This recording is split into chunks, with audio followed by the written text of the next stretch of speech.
Good morning, good morning, good morning, good morning, everyone. Yes, I hope you are able to see me. I hope you are able to hear me. आपके जो कान है और जो आंखें एकदम टकाटक चकाचक चल रही हैं. Good morning, अपूर्वा, अवंतिका, ओहो हो, माधुरी, नवीन. Is the audio video clear? जल्दी से बताइए मुझे. फटाफट फटाफट. गुरमन, क्या बात है, क्या बढ़िया अतरंगी अतरंगी नाम है, जेंजी वाले. लुनावत, ओहो, अमृता, मीत परमार, प्रवीण लोखंडे, क्या बात है ji. Good morning, good morning, good morning everyone. So कैसे हो आप सब? कहां से हैं आप? कहां से हैं आप? जल्दी से बताओ मुझे. वेलकम है पहले तो आपका सबका इस सीए फाइनल ऑडिट बैच में फॉर मई नवंबर 24 एग्जाम्स. यस, ऑल क्लियर है सर. हाँ, हम सारी टेस्टिंग करके बैठे हैं. ठीक है, वो तो मैं तुमसे एक अश्योरेंस ले रहा था. ठीक है, मैं आपसे एक अश्योरेंस ले रहा था कि सब कुछ एकदम चकाचक है, टकाटक. मैं देख रहा था कि आप कितने सच्चे बच्चे हो, तो सारे अच्छे अच्छे बच्चे आए आज हमारे पास. ओडिशा, असम, मुंबई, पंजाब, क्या बात है. सिलीगुड़ी, ओहो, होशियारपुर. होशियारपुर वाले बच्चे तो होशियार रहते ही होंगे. होशियारपुर वाले तो होशियार रहते ही होंगे. सरायपली, छत्तीसगढ़, राजकोट, पटना, क्या बात है. मैं ये देख रहा हूं वो वाली बेल्ट काफी आ गई है. वो वाली जो पूरी बेल्ट है ना, वेस्ट बंगाल वाली, वो सारी आ गई है. खुशी जैन, ओहो, खुशी से पढ़ेंगे तभी आगे बढ़ेंगे, क्या बात है. अहमदाबाद, जलंधर, हरियाणा, नंदेड़, नंदेड़ करके कुछ होती जगह, राइट. कोलकाता, गुजरात, हरियाणा. ओके. अरे बाप रे, इतनी तेजी से जा रहा है ये सारा. सूरत, गुरुग्राम, गुड. गुरुग्राम के दो बच्चे हैं, तुम दोनों दोस्ती कर लो, पंकज और तुषार. भोपाल, इंदौर, शाबाश. सो वेलकम है आप सबका आज के इस ऑडिट बैच में, आपकी इस आज की क्लास में. तो this is the first class जहां पे हम स्टार्ट करने वाले सीए फाइनल ऑडिटिंग. एक बात और बताओ, थोड़ा सा और टच करूं. हाँ सर बताओ. एक बार इंटर के नंबर बताना स्टार्ट करो ना अपने, जल्दी से. इंटर ऑडिट में कितने मार्क्स आए थे एक बार फटाफट मुझे बताना शुरू करो. लाहौर, क्या बात कर रहे हो. दिल्ली, लाहौर, झांसी, दरभंगा, बिहार, कोलकाता, ओहो हो, श्रीरंगम, अजमेर, शाबाश मेरे दोस्तों, शाबाश. Chandigarh, very very good.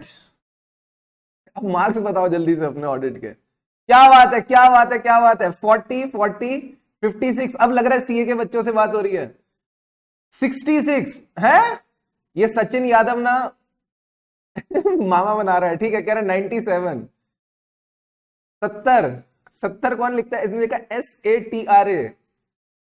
Yamini, ओ सॉरी नाम नहीं लेने ना. 70, वेरी गुड. क्यों जले पे नमक छिड़क? अरे जले पे नमक नहीं छिड़क रहा, मेरे एक एक्सरसाइज है, that's why I asked you. 47, 55, 59, mostly लोग 40s 50s में है, what I can see, right.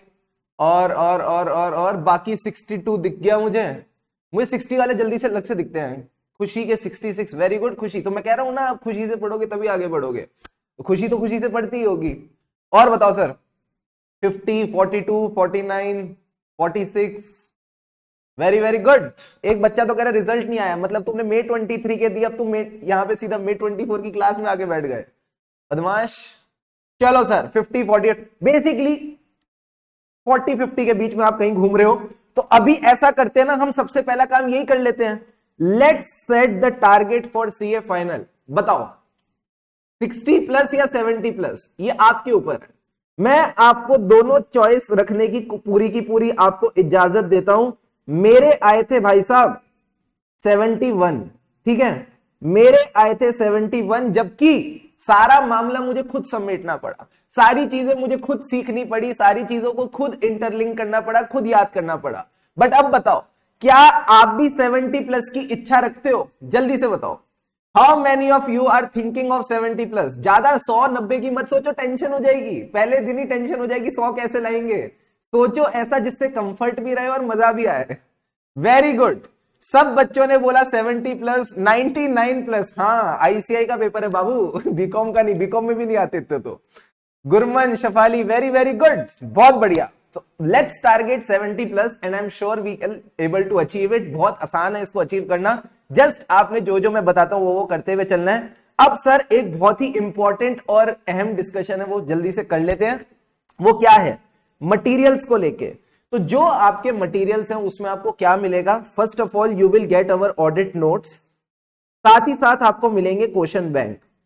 ये जो क्वेश्चन बैंक है इसी के अंदर ही there are descriptive questions and there are MCQs. ये जो एमसीक्यूज है ये बेसिकली आईसीएआई, यस, इसकी जितनी भी पब्लिकेशंस हैं, सर पब्लिकेशंस का क्या मतलब है? आरटीपी, एमटीपी, और बोलो सर बिकाजी, अमित जी लव्स बिकाजी। तो आरटीपी हो गई, एमटीपी हो गई, प्लस जो इन्होंने अपनी वेबसाइट पे पूरी एमसीक्यू की बुकलेट डाल रखी है वो भी हमने इसमें कवर कर रखी है, ठीक है। तो यहां आपका ये मटेरियल हो जाता है। अब इसके अंदर एक स्पेशल पार्ट है जो इसी बैच में हो रहा है, क्योंकि अभी ओल्ड कोर्स और न्यू कोर्स का गेम चल रहा है। तो आपको अभी मिलेगा पार्ट ए।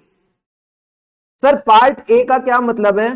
पार्ट ए का मतलब है right now you will get only 2 topics and these are not only, काफी बड़े बड़े टॉपिक्स हैं जिसको अपन कहते हैं standards on auditing and professional ethics. तो स्टैंडर्ड्स ऑन ऑडिटिंग और प्रोफेशनल एथिक्स का मटेरियल अभी तक आपके पास पहुंचा नहीं होगा। The books have been dispatched yesterday only, so by this weekend और max to max by Monday और ट्यूसडे आपके पास बुक्स मिल जाएंगी। तो ये आपका मटेरियल रहने वाला है। मैंने फिर से बताया पार्ट ए आपके पास पहले आएगा नोट्स एंड क्वेश्चन बैंक, उसमें आपके पास ये टॉपिक आएंगे स्टैंडर्ड्स ऑन ऑडिटिंग और professional ethics. Now come sir, मेरी क्या आपसे एक्सपेक्टेशंस रहेंगी? पहली बात तो भाई साहब सुबह सुबह आप क्लास में आ रहे हो तो नहा के आना, ठीक है। ऐसे मुंह उठा के बस 7 बजे की क्लास है तो 6:55 का अलार्म लगाया, उसको 2 बार स्नूज मारा और 7:05, 7:10 तक गिरते पड़ते क्लास में आ गए ना, ऐसा तो नहीं चलने वाला। ऐसा नहीं चलने वाला। अगर आप अपने इंटर के 40s और 50s को 70 प्लस में बदलना चाहते हो, अपने लिए कुछ एक्साइटिंग और अमेजिंग करना चाहते हो, तो you need to be a little serious, ठीक है। ज्यादा सीरियस होकर कोई फायदा नहीं है, लिटिल सीरियस होना पड़ेगा और उसमें ये सारी चीजें आ जाती हैं, ठीक है। तो सबसे पहले तो आप क्लास में नहा के आएंगे। नहाने का मतलब है take shower before coming to the class, पहली बात। दूसरी बात, जब भी आप क्लास में आओगे you need to stay attentive. Sir attentive का क्या मतलब है? हमारी क्लास हो रही है भाई साहब वर्चुअली। अब वर्चुअली का मतलब है मैं आपको देख सकता हूं, ठीक है, ऐसा मुझे फील होता है। आप मुझे देख सकते हो, ऐसा असली में हो रहा है। But ultimately it is you who has to maintain that discipline, यानी जो बातें मैं आपको बोलूं, जो मैं आपको इंस्ट्रक्शंस दूं, you need to follow the instructions properly. मैं आपको बोलता हूं कि भाई मेरे साथ साथ बोलो, तो तुम बोलोगे, सिर्फ मुंह हिलाओगे नहीं, ठीक है। ऐसे ऐसे नहीं करना। जो मैं आपको इंस्ट्रक्शन दूंगा आपको उसको दोहराना है। तो you need to stay a kid the way I am giving the instruction and उनको आपको फॉलो करते हुए चलना है, ठीक है sir. Second thing, have a fun learning attitude. Sir इसका क्या मतलब है? इसका क्या मतलब है फन लर्निंग एटीट्यूड? बचपन में याद है टीचर एक पोयम सिखाती थी, Johnny Johnny yes papa, eating sugar no papa, telling lies no papa, open your mouth ha ha हा। तो वो पोयम आपको तब से लेके अब तक याद क्यों है? आपने उस पोयम का रट्टा लगाया था? बोलो बोलो सारे बच्चे बताओ। वो पोयम जो है Johnny Johnny yes papa, eating sugar no papa, क्या वो तुमको अभी तक याद क्यों है? जल्दी से बताओ। बच्चा कह रहा है हम तो उठ के नहा के पूजा वूजा करके भी बैठे हैं। क्या बात है, वेरी गुड नवीन, तुमसे सबको प्रेरणा लेनी चाहिए। जल्दी से बताओ कैसे याद है वो तुमको पोयम? भाई साहब you were enjoying that poem. आपने जो वो एक्शंस थे वो सारे एक्शंस अपनी टीचर के साथ करे एंड अल्टीमेटली आपकी वो मेमोरी में फिक्स हो गया, परमानेंट एकदम फिक्स हो गया। उसको अब आपको भूलने की जरूरत नहीं, वो हमेशा आपको याद रहेगा। समझ आ रही है?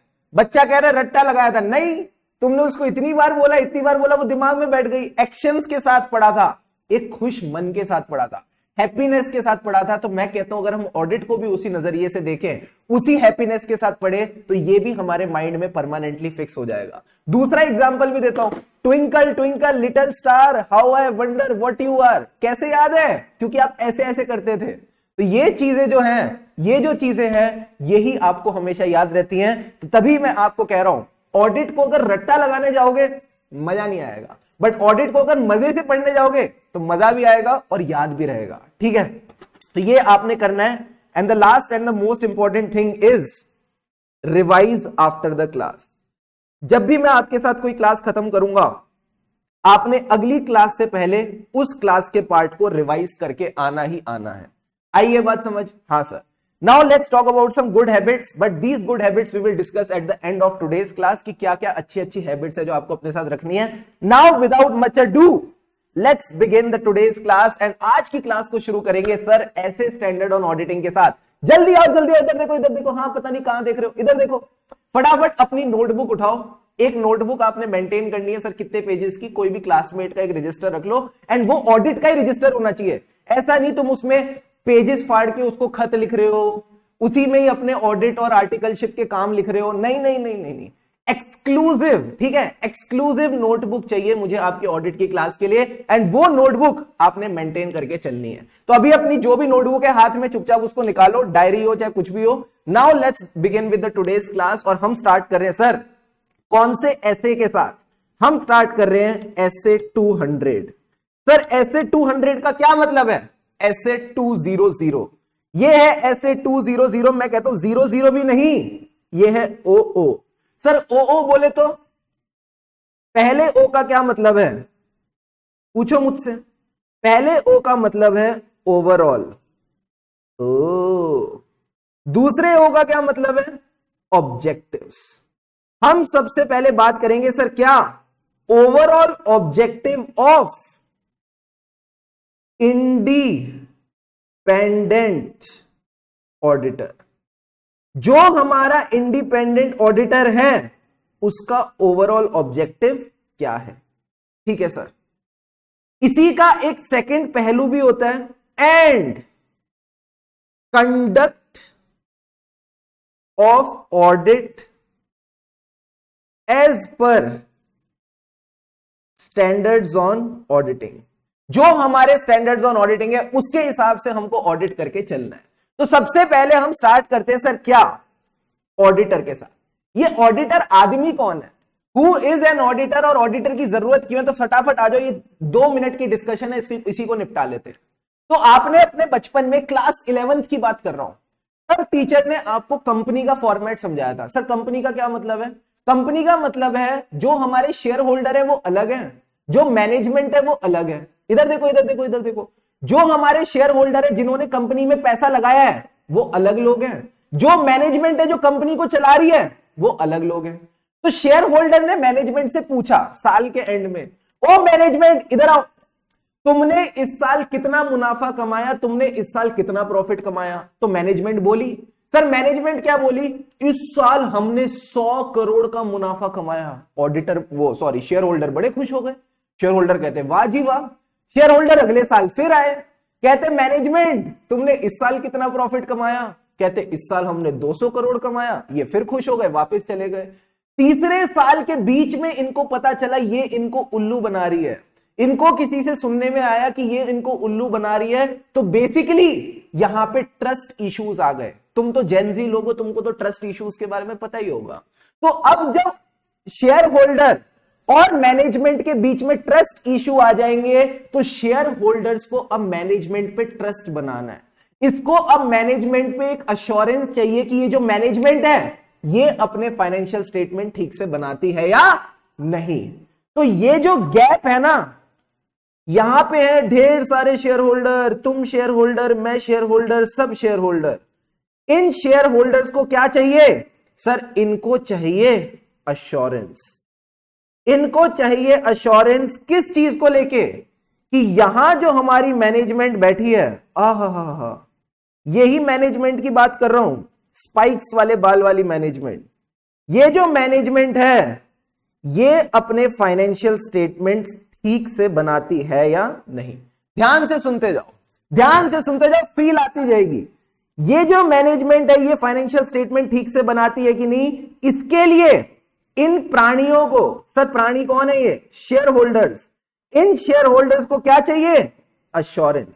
अब एक बात बताओ, क्या एक एक शेयर होल्डर जाके फाइनेंशियल स्टेटमेंट चेक करके आएगा? पॉसिबल ही नहीं है। इतने सारे शेयर होल्डर है, मैं दूसरे शेयर होल्डर पे विश्वास कैसे करूं? तो इन्होंने कहा ऐसे बंदे को भेजो जिसको फाइनेंशियल स्टेटमेंट पढ़ना आता है, जिसको फाइनेंशियल स्टेटमेंट कैसे बनते हैं वो आता है, जिसको टैक्स के बारे में आता है, जिसको आईडीटी के बारे में आता है। जिसको डायरेक्ट टैक्स के बारे में आता है, जिसको लॉज एंड रेगुलेशंस की अच्छी नॉलेज है, प्लस उसको यह भी आता है कि ऑडिट कैसे करते हैं। तो इन्होंने कहा ऐसा प्रोफेशनल तो एक ही है, चार्टर्ड अकाउंटेंट। तो इन्होंने बोला कि भाई साहब हम अब एक चार्टर्ड अकाउंटेंट को यहां पे भेजेंगे, अब हम यहां पे एक सीए को भेजेंगे जो बैठ के अब ऑडिट करेगा। और सर ऑडिट में क्या चेक करेगा, क्या एक्चुअल में फाइनेंशियल स्टेटमेंट्स ठीक बने हैं या नहीं। तो I hope the meaning of audit is somewhere clear to you. अब ये जब चेकिंग कर लेगा उसके बाद ये इन लोगों को अपना ओपिनियन दे देगा, ये इन लोगों को अपना ओपिनियन दे देगा एंड यहां पूरा का पूरा ऑडिट का प्रोसेस कंप्लीट हो जाएगा, टन टनाटन टन। अब आते हैं सर ऐसे 200 में। तो एक बात बताओ, यहां पे जब मैंने लिखा ऑडिटर तो इसके साथ इंडिपेंडेंट क्यों लिखा? इंडिपेंडेंट इसलिए लिखा, ये इंश्योर करने के लिए कि ये जो ऑडिटर है ये मैनेजमेंट के साथ मिला हुआ नहीं है, ये जो ऑडिटर है इसका खुद का फाइनेंशियल स्टेटमेंट्स में कोई इंटरेस्ट नहीं है। तो बेसिकली इन दोनों की कोई भी रिलेशन नहीं होनी चाहिए, ये दोनों एक दूसरे से इंडिपेंडेंट होने चाहिए। अगर ये इसके ऊपर डिपेंडेंट होगा, इन दोनों का कोई रिश्ता होगा, तो ये ओपिनियन सही देगा या गलत? सर गलत देगा, हमको तो सही ओपिनियन चाहिए। दैट्स व्हाई जब भी आप ऑडिटर बोलोगे उसके साथ आपको एक प्रीफिक्स लगाना है जिसका नाम है इंडिपेंडेंट ऑडिटर। क्या ये बात समझ आई? जल्दी से बताओ चैट बॉक्स में यस और no. Is everything till here clear to all of you? बस अभी यहां पे हम बेस सेट कर रहे हैं, जैसे ही बेस सेट हो जाएगा, जैसी बुनियाद सेट हो जाएगी, अपन इस पे बिल्डिंग बनाना स्टार्ट करेंगे, मजा आ जाएगा, अंटीला बना देंगे नेक्स्ट लेवल। फटाफट बताओ, is everything till here clear to all of you? Yes sir. चलो अब तुम सबके मन में सवाल, सर ऑडिटर समझ आ गया, ऑडिटर इंडिपेंडेंट समझ आ गया, समझ आ गया। अब ये कमबख्त ओवरऑल ऑब्जेक्टिव क्या है जानना चाहोगे? जानना चाहोगे? यस सर हम जानना चाहेंगे। फटाफट आ जाओ अपने नोट्स पे। तो सबसे पहले लेट्स लर्न विथ फन। ऐसे 200 ओओ का क्या मतलब है? ओवरऑल ऑब्जेक्टिव किसका? Of independent auditor. ठीक है, तो अभी हम इसकी बात करते हैं। तो आप सबके मन में एक सवाल था, सर क्या ओवरऑल ऑब्जेक्टिव ऑफ ऑडिटर क्या है? तो सबसे पहले ओवरऑल ऑब्जेक्टिव आपका क्या है? आपको देना है ओपिनियन। आपने क्या देना है? ओपिनियन। सर ओपिनियन किस चीज को लेके? हमारे फाइनेंशियल स्टेटमेंट सही बने हैं या नहीं। तो मैं एक बात बोलूं, कोई चीज सही है इसका मतलब यह भी तो है उसमें गलती नहीं है। यस और नो? Yes sir. तो आपको चाहिए रीजनेबल अश्योरेंस। क्या चाहिए? Reasonable assurance whether financial statements as a whole, जो हमारे पूरे के पूरे फाइनेंशियल स्टेटमेंट्स हैं, these are free from material misstatement, यानी इनके अंदर कोई भी मटीरियल मिसस्टेटमेंट नहीं है, वेदर ड्यू टू फ्रॉड और ड्यू टू एरर। फिर कहता है कि जब आपको ये रीजनेबल अश्योरेंस मिल जाए, इधर देखो इधर देखो, जब आपको ये रीजनेबल अश्योरेंस मिल जाए कि फाइनेंशियल स्टेटमेंट में कोई मटेरियल मिसस्टेटमेंट नहीं है, तो आप अपना ओपिनियन दे पाओगे। सर ओपिनियन क्या दे पाओगे? That the financial statements are prepared in all material respects as per the applicable FRF. आधे बच्चे तो कह रहे हैं सर ये बॉल गई हमारे ऊपर से एज अ बाउंसर। अब तुम्हारे मतलब की बात करते हैं। किसी बच्चे का नाम बताओ। रवि। आज रवि ने सीए के पेपर लिखे हैं। 2 से 5 तक रवि ने पेपर लिखे। अब एक बात बताओ, जब इसने पेपर लिखे अब क्या होगा? सर अब एग्जामिनर चेक करेगा। जब एग्जामिनर चेक करने बैठा तो एक तरफ तो थी रवि की शीट, ये रवि की शीट है, दूसरी तरफ था क्या? आईसीआई की मार्किंग स्कीम। अब अगर एग्जामिनर बोलता है कि रवि के पेपर में गलती है, ठीक है, मैं कहता हूं गलती वर्ड आज से कोई यूज ही नहीं करेगा, आज से अपन गलती को क्या बोलेंगे? Miss statement. रवि के पेपर में कोई मिस स्टेटमेंट है, तो सर ये मिस स्टेटमेंट किस बुनियाद पे बोल रहा है? जल्दी से बताओ। अगर मैं कहता हूं रवि के पेपर में गलती नहीं है या गलती है, तो ये किस बुनियाद पे बोल रहा है कि गलती है या नहीं है? सर ये रवि के पेपर को चेक कर रहा है as per the ICI marking scheme. क्या आप इस बात से एग्री करते हो? क्या आप सब इस बात से एग्री करते हो कि मैं बोलूं किसी बच्चे ने गलती की तो मैं किस बुनियाद पे बोल रहा हूं? जब मैं मार्किंग स्कीम से कंपेयर कर रहा हूं। ऐसे ही हमारा जो ऑडिटर है, मान लो रवि ऑडिटर बन गया बड़े होके, क्या बात कर रहे हो सर? हाँ, अब ये क्या करेगा सर? ये रखेगा फाइनेंशियल स्टेटमेंट्स, जो भी फाइनेंशियल स्टेटमेंट है इनको रखेगा, और साथ में क्या रखेगा? इसकी मार्किंग स्कीम। सर इसकी मार्किंग स्कीम को बोलते हैं एफआरएफ, फाइनेंशियल रिपोर्टिंग फ्रेमवर्क। अब जो फाइनेंशियल रिपोर्टिंग फ्रेमवर्क है ये उससे कंपेयर करेगा। जब ये दोनों को कंपेयर करेगा कि हाँ सब टनाटन है, सब सही है, तो ये बोलेगा कि क्या इसमें मिसस्टेटमेंट्स हैं या नहीं, इसमें कोई मिसस्टेटमेंट्स हैं या नहीं। Is this concept clear? तो ऑडिटर को अगर अपना ओपिनियन देना है that the financial statements are free from material misstatements, तो वो ओपिनियन देने के लिए उसको ये चेक करना पड़ेगा कि ये एफआरएफ के हिसाब से बने हैं या नहीं। अब सर दबंग में एक हीरोइन थी जिसका नाम था सोनाक्षी सिन्हा, उसकी एंट्री बस अब आने वाली है, ध्यान से समझना। सवाल ये उठता है मिसस्टेटमेंट होती क्या है? क्या आप सबके मन में सवाल आ रहा है मिसस्टेटमेंट होती क्या है? मैं बोलूं, मिसस्टेटमेंट यही तो है कि अगर फाइनेंशियल स्टेटमेंट्स और एफआरएफ की जो रिक्वायरमेंट्स हैं इन दोनों के बीच में आ जाए दरार। सर दरार का क्या मतलब है? Basically there is a difference between the two, तो मैं उसी को मिसस्टेटमेंट बोलता हूं। एग्री और नॉट? अगर फाइनेंशियल स्टेटमेंट जैसे बने हैं और जैसा उनको बनना चाहिए था एज पर एफआरएफ, उन दोनों के बीच में अगर डिफरेंस आ जाए तो क्या मैं उसी को मिसस्टेटमेंट नहीं बोलूंगा? जल्दी से बताओ, अभी आपको डेफिनेशन याद हो जाएगी, फटाफट बताओ। Is this point clear?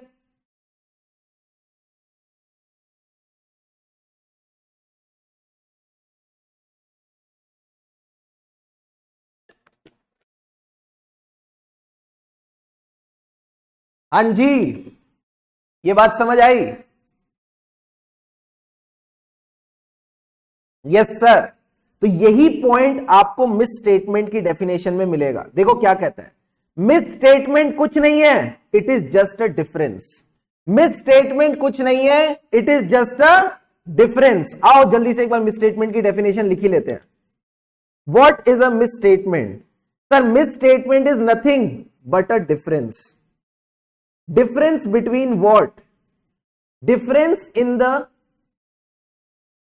A C P D. A का क्या मतलब है? अमाउंट। सी का क्या मतलब है? क्लासिफिकेशन। पी का क्या मतलब है? प्रेजेंटेशन। एंड डी का मतलब है डिस्क्लोजर। जो हमारी अमाउंट्स हैं, यानी जो न्यूमेरिकल नंबर आते हैं बैलेंस शीट और पीएनएल में, जो हमारी क्लासिफिकेशन है एक पर्टिकुलर खर्चे को रेवेन्यू एक्सपेंडिचर में डालना या कैपिटल एक्सपेंडिचर में, जो हमारी प्रेजेंटेशन है, प्रेजेंटेशन का क्या मतलब है? जब हम बैलेंस शीट बनाएंगे तो पहले एसेट्स आएंगे, एसेट्स में भी कुछ फाइनेंशियल एसेट्स होंगे, फिर कुछ अदर करंट फाइनेंशियल एसेट होंगे, तो प्रॉपर हमको प्रेजेंटेशन रखनी है। डिस्क्लोजर यानी आपके नोट्स टू अकाउंट्स।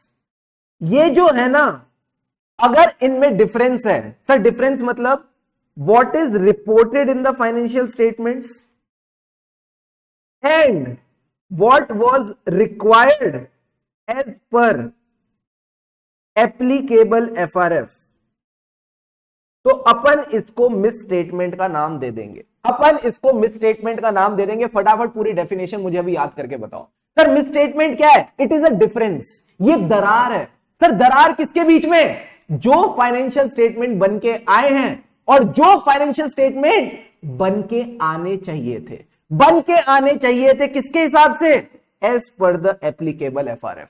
अगर दोनों के बीच में डिफरेंस होगा तो हम उसको मिस स्टेटमेंट बोलेंगे। अब सर अब डिफरेंस किस चीज को लेके हो सकता है? अमाउंट को लेके, क्लासिफिकेशन को लेके, प्रेजेंटेशन को लेके और डिस्क्लोजर को लेके। वापस बोलो मेरे साथ, ACPD। वो होता था ना बचपन में पावर रेंजर SPD, पता नहीं तुम्हारे जमाने में था कि नहीं, मेरे था।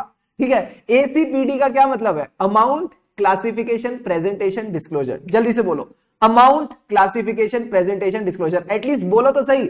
तुम्हें लिखना है लिखो, नहीं लिखना मत लिखो, तुम्हारी मर्जी है, बट बोलना जरूरी है। ठीक है, so miss statement is a difference in ACPD।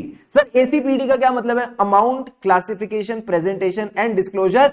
Sir क्या one that has been reported in the financial statement and the one that was required as per the FRF.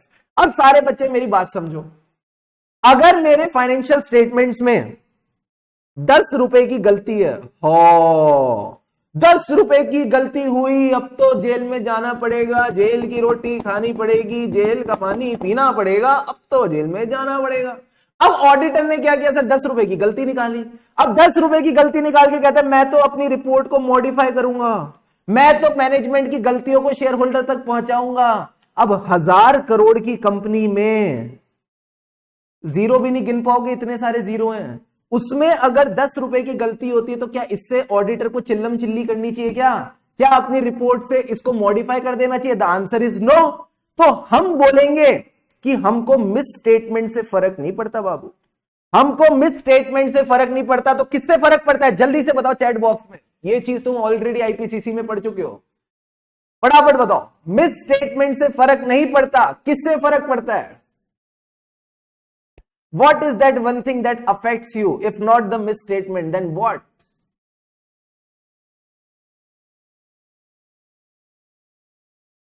Very very good. अब बोले सारे के सारे material misstatement. हमको misstatement से फर्क नहीं पड़ता, मटीरियल मिसस्टेटमेंट से पड़ता है। हमको मटीरियल मिसस्टेटमेंट से फर्क पड़ता है। और ये मैं नहीं, सोनाक्षी जी भी कह रही हैं, कहती हैं क्या साहब मिसस्टेटमेंट से डर नहीं लगता, मटीरियल मिसस्टेटमेंट से लगता है। तो ऑडिटर को किसकी पड़ी है? मटीरियल मिसस्टेटमेंट की पड़ी है। सो डिफरेंस, मिसस्टेटमेंट की डेफिनेशन फटाफट रीड करते हैं। Difference between the ACPD, amount, classification, presentation और disclosure in a reported financial statement item, and एक तो जो है जो कि रिपोर्टेड है, plus that was required to be reported as per the applicable FRF। Again जो गलती है वो गलती किस वजह से हो सकती है? It can be unintentional, it can be intentional. फिर से बोल रहा हूं, ध्यान से सुनना। जो हमारी गलतियां हैं, मिसस्टेटमेंट्स है, गलती से मिस्टेक, ये कैसी हो सकती हैं? अनइंटेंशनल और इंटेंशनल। यही पॉइंट आपने ध्यान रखना है, यही पॉइंट आपने ध्यान रखना है। I hope the first part of the overall objective is clear. तो सर पहला ओवरऑल ऑब्जेक्टिव क्या है? हमको चाहिए रीजनेबल एश्योरेंस। अभी मैं इस पे वापस आऊंगा, किस चीज को लेके? कि फाइनेंशियल स्टेटमेंट्स आर फ्री। जो हमारे फाइनेंशियल स्टेटमेंट्स हैं ये मुक्त हैं। सर किससे मुक्त हैं? मटीरियल मिसस्टेटमेंट से। सो मिसस्टेटमेंट का मतलब भी पता चल गया, मटीरियलिटी का मतलब आपको पता ही है। मटीरियल कौन सी चीज है? सर मटीरियल वो चीज है जिससे यूजर ऑफ फाइनेंशियल स्टेटमेंट को फर्क पड़ता है। मटीरियल कौन सी चीज है? सर जिससे यूजर को, यूजर मतलब जो बंदा फाइनेंशियल स्टेटमेंट्स को रेफर करने वाला है अपने इकोनॉमिक डिसीजंस के लिए, उसको फर्क पड़ता है। अगर फर्क नहीं पड़ता तो ये मटेरियल नहीं है। अब एक बात बताओ, कौन मटेरियल कौन नहीं material? Again this is a matter of professional judgement. ये प्रोफेशनल जजमेंट का मैटर है, प्लस इसके बारे में हम घंघोर चर्चा करेंगे ऐसे 320 में। ठीक है, तो अभी के लिए आप मटेरियल का मतलब ये समझो, ऐसी अमाउंट या ऐसा कॉन्सेप्ट जिससे यूजर ऑफ फाइनेंशियल स्टेटमेंट को फर्क पड़ता है। आ जाओ सर, मिस स्टेटमेंट आपको मैंने बता दिया, इट कैन बी इंटेंशनल और अनइंटेंशनल। अच्छा एक बात बताओ, इधर देखो इधर देखो इधर देखो, पता नहीं कहां देख रहे हो, जल्दी से इधर देखो। मैं बोलता हूं फाइनेंशियल स्टेटमेंट में मटेरियल मिसस्टेटमेंट नहीं है, क्या मैं इनडायरेक्टली बोल सकता हूं अगर इनमें मटेरियल मिसस्टेटमेंट नहीं है तो ये FRF के हिसाब से ही बने हैं? जल्दी से बताओ, जल्दी से बताओ। तुम बोलोगे तो मैं तुम्हारे आगे ओवरऑल ऑब्जेक्टिव को और आगे बढ़ाऊंगा, बट तुमको मुझे बताना पड़ेगा। अगर मैं कहता हूं इनमें मटेरियल मिसस्टेटमेंट नहीं है तो क्या मैं इनडायरेक्टली बोल रहा हूं कोई मटेरियल डिफरेंस ही नहीं है? अगर मटेरियल डिफरेंस नहीं है तो जैसे फाइनेंशियल स्टेटमेंट FRF के हिसाब से बनने चाहिए थे वैसे के वैसे ही बने हैं। फटाफट बताओ, यस और नो? Yes sir. गार्गी कह रही है नो। गार्गी क्यों? तुम ऐसा नो क्यों कह रही हो?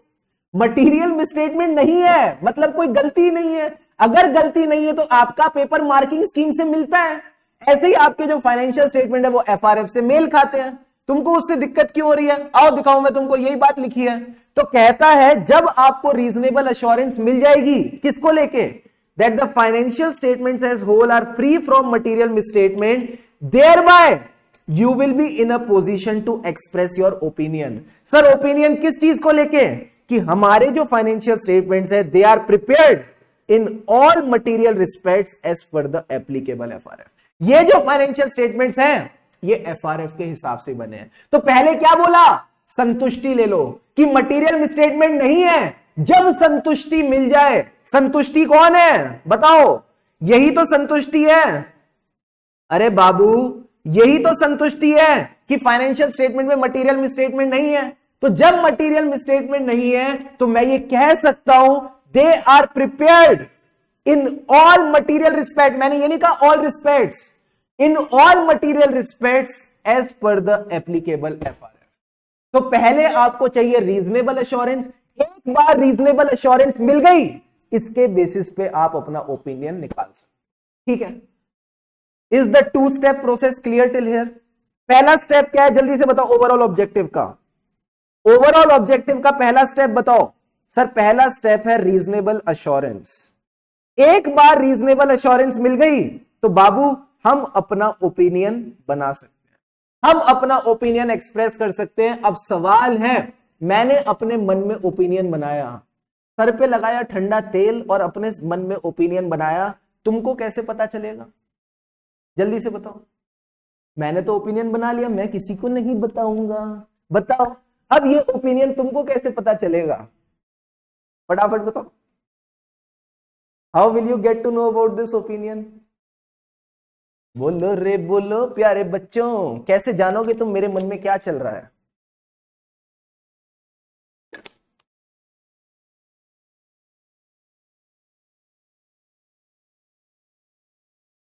ऑडिट रिपोर्ट से। Very very good. तो थर्ड स्टेप क्या है?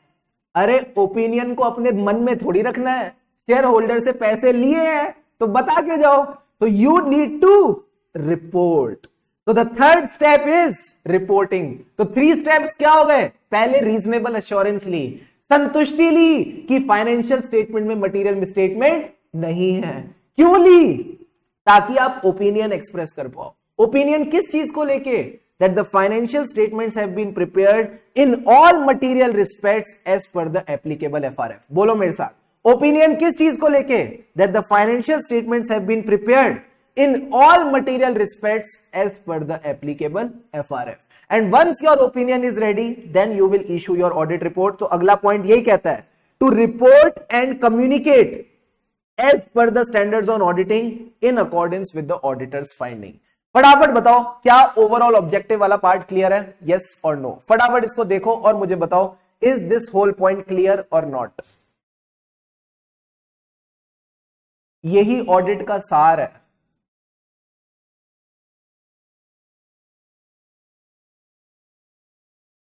दो बार 3 बार बोलो, अभी के अभी इसको दिमाग में सेट करो, देन ओनली रिप्लाई। डन डना डन डन।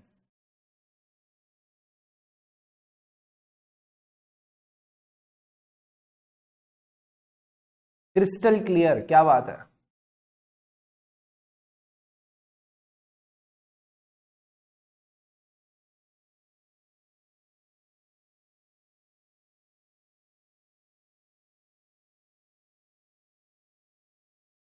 अब एक इंटरेस्टिंग टॉपिक करते हैं, जल्दी से आओ। एक बढ़िया इंटरेस्टिंग टॉपिक करेंगे, तुमको मजा आ जाएगा। सर क्या? हर बार मैं बोलता हूं तुमको रीजनेबल एश्योरेंस का मतलब है संतुष्टि, ठीक है? मैं क्या बोलता हूं? रीजनेबल एश्योरेंस का क्या मतलब है? सर संतुष्टि। संतुष्टि का क्या मतलब है? Basically satisfaction, English word use करते हैं। Auditor basically needs satisfaction. मुझे कब सेटिस्फैक्शन मिलेगी? अभी ऑडिटर फाइंडिंग के ऊपर अपन गए नहीं है, अभी इधर फोकस करो। ऑडिटर को सेटिस्फैक्शन कब मिलेगी मैं बताता हूं। जब मेरे पीएनएल में मान लो रिपेयर का खर्चा डला हुआ है 10 लाख रुपए, तो जब मैं 10 लाख रुपए का इनवॉइस चेक कर लूंगा तो मुझे सेटिस्फैक्शन मिलेगी।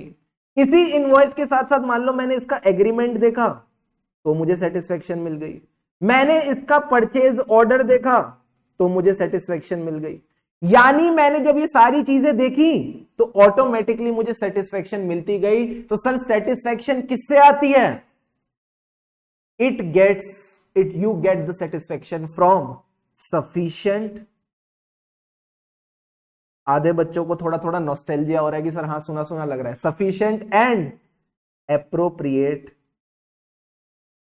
ऑडिट एविडेंस, जो आपका ऑडिट एविडेंस है वो क्या होना चाहिए सर, वो होना चाहिए सफिशिएंट एंड एप्रोप्रिएट।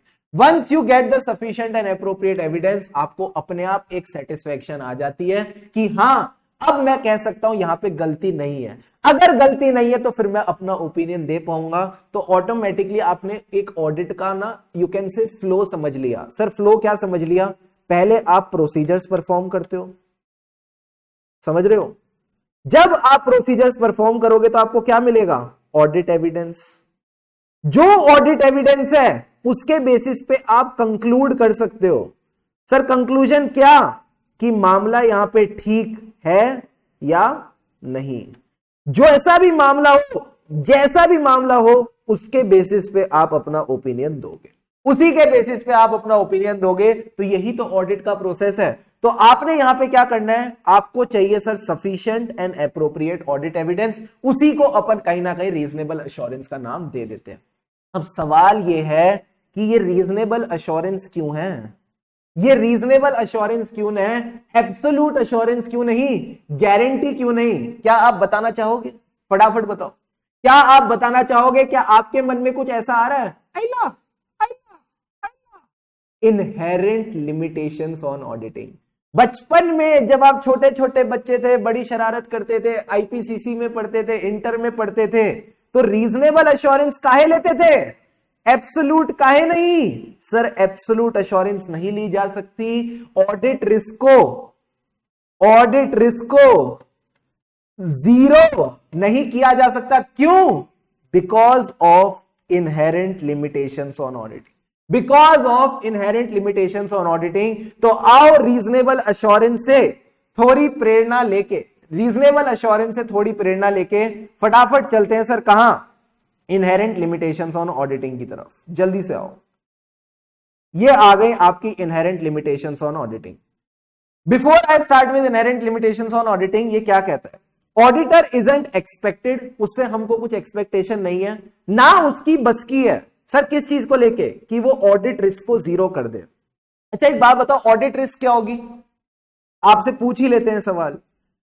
मैं एक बात बताऊं, रट्टा मत लगाना, कॉन्सेप्चुअली चलना, ठीक है।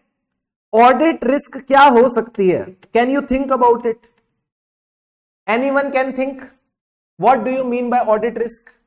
सर किसी भी चीज में रिस्क है, मतलब चांसेस है कि ये गलत हो सकता है।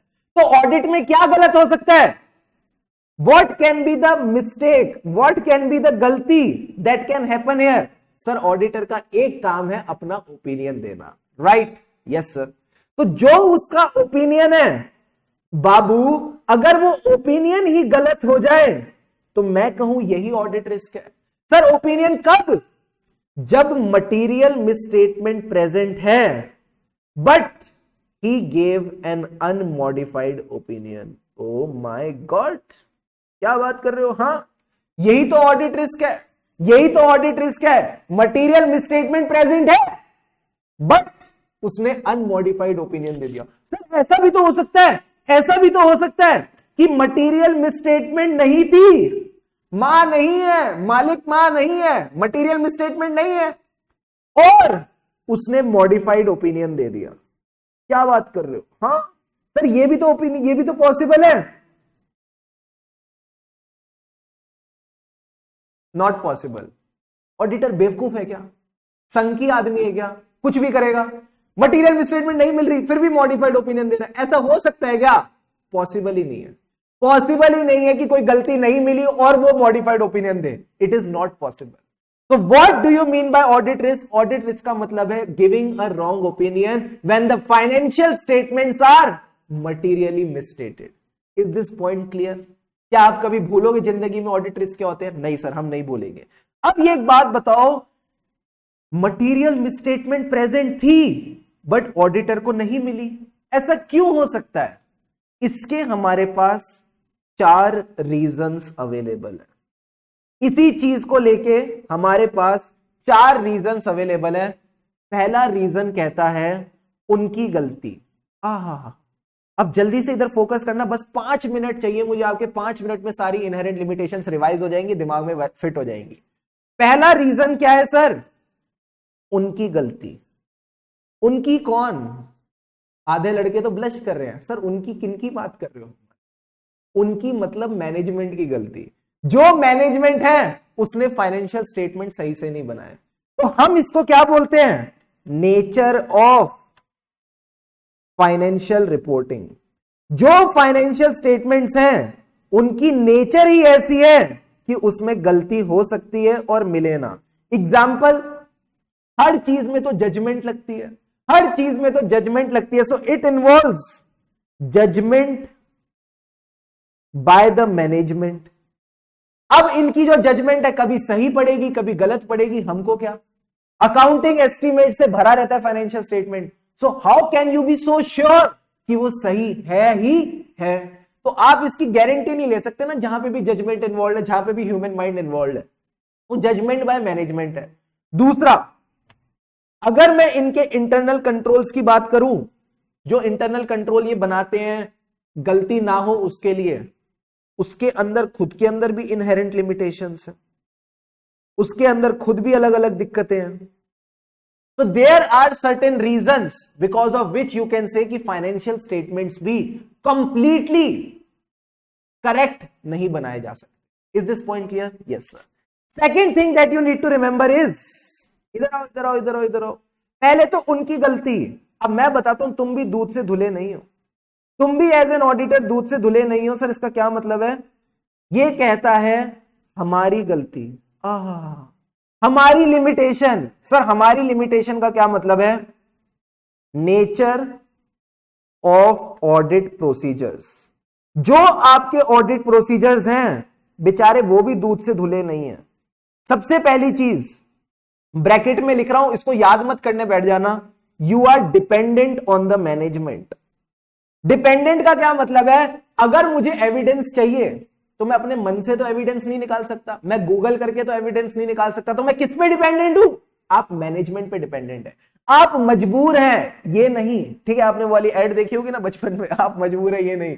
तो बेसिकली आपने याद रखना है आप मजबूर हैं, आप मैनेजमेंट पे डिपेंडेंट है। तो क्योंकि आप मैनेजमेंट पे डिपेंडेंट है, आपको मैनेजमेंट से इंफॉर्मेशन चाहिए, so management may not provide complete information।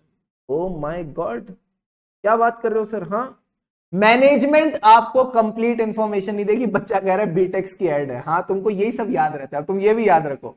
ये कह रहा है कि मैनेजमेंट आपको कंप्लीट इंफॉर्मेशन नहीं देगी। बाबू सर मैनेजमेंट हमको कंप्लीट इंफॉर्मेशन क्यों नहीं देगी? पूछो मेरे से।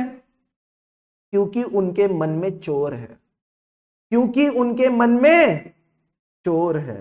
सर चोर है का क्या मतलब है? Basically there is an element of fraud, and fraud is again bracket में लिख रहा हूं, सोची समझी चाल। ये मैनेजमेंट की सोची समझी चाल है कि वो आपको सारी बातें बताना ही नहीं चाहती, वो आपको उल्लू बनाना चाहती है। सो फ्रॉड इज अ सोची समझी चाल। सर इसको अंग्रेजी में क्या बोलेंगे? Sophisticated and carefully organised scheme. बड़ी सोच समझ के तुमको बेवकूफ बनाते हैं वो। Carefully organised scheme. अब एक बच्चे ने बोला तो फ्रॉड को पकड़ लो, कहता है जब फ्रॉड है तो फ्रॉड को पकड़ लो। मैंने कहा ऐसे कैसे पकड़ लो? फ्रॉड को पकड़ने के लिए तुम्हारे पास पावर भी तो होनी चाहिए, तुम तो मरियल हो। एज एन ऑडिटर तुम तो पावर है ही नहीं तुम्हारे पास। तो ये कहता है अगला पॉइंट, आधे बच्चों को तो स्ट्राइक कर गया होगा, audit is not an investigation. हम फ्रॉड पकड़ने थोड़ी गए थे। तो आप क्या बोलोगे? Audit is not an investigation. ये बाबू इन्वेस्टिगेशन नहीं है, ये ऑडिट है। तो आपके पास पावर्स ऑफ सर्च है ही नहीं। जो हमें सर्च की पावर चाहिए होती है वो सारी पावर्स आपके पास है ही नहीं। फटाफट बताओ क्या नेचर ऑफ ऑडिट प्रोसीजर्स वाली लिमिटेशंस क्लियर है? ये जो मैंने आपको 3 लिमिटेशन बताई, मैनेजमेंट कंप्लीट इंफॉर्मेशन नहीं देगा। क्यों नहीं देगा? क्योंकि उसके मन में चोर है। तो पकड़ लो। कैसे पकड़े? Audit is not an investigation. Are these 3 points clear to all of you? Please tell me yes और नो। फटाफट बताओ। याद हो गए तीनों के तीनों पॉइंट्स? याद हो गए? तभी लिखना डन डना done done.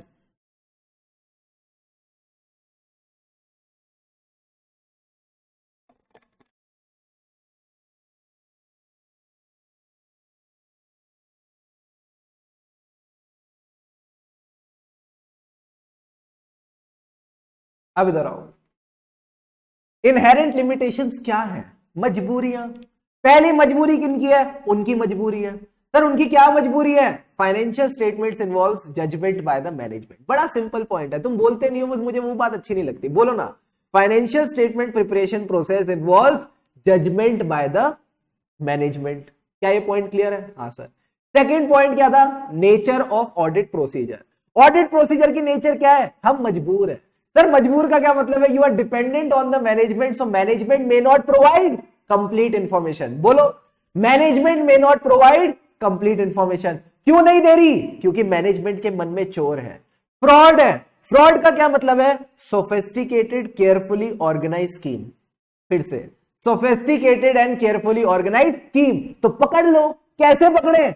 Audit is not an investigation. Audit is not an investigation. तो ये 3 पॉइंट्स आपने बस ध्यान में रख के चलने हैं, दैट्स इट। अब सर आता है सर क्या? Third point. थर्ड पॉइंट क्या कहता है? जल्दी से सर आईपैड दिखाओ तो फील आए हमको थोड़ी। ये देखो, ये कहता है क्या? अब सर किसकी मजबूरी है? अब किसकी मजबूरी है? अब किसकी मजबूरी लाओगे? मैं कहता हूं अब हालात की मजबूरी है। हालात ही ऐसे हैं सर। हालात का क्या मतलब है?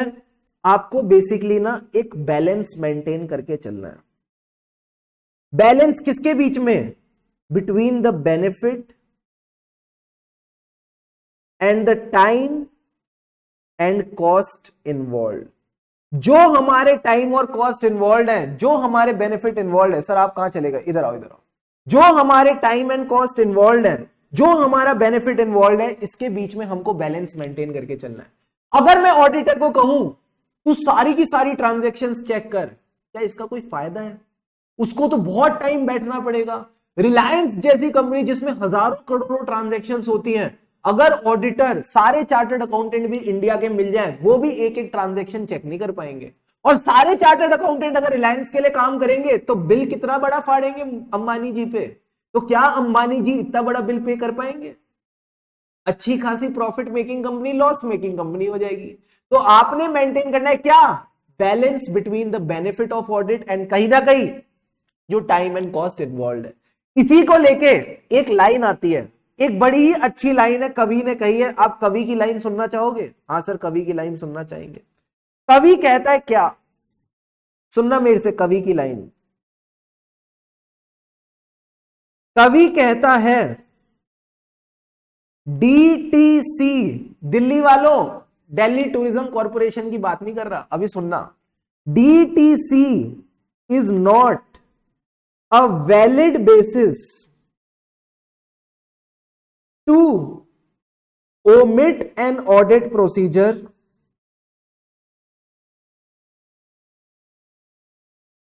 for which no alternative is available.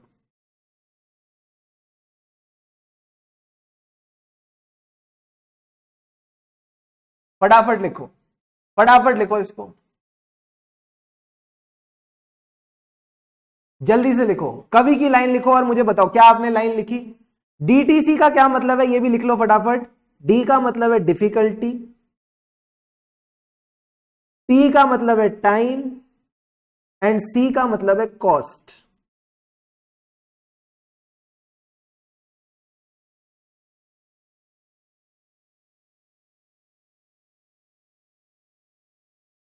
फटाफट।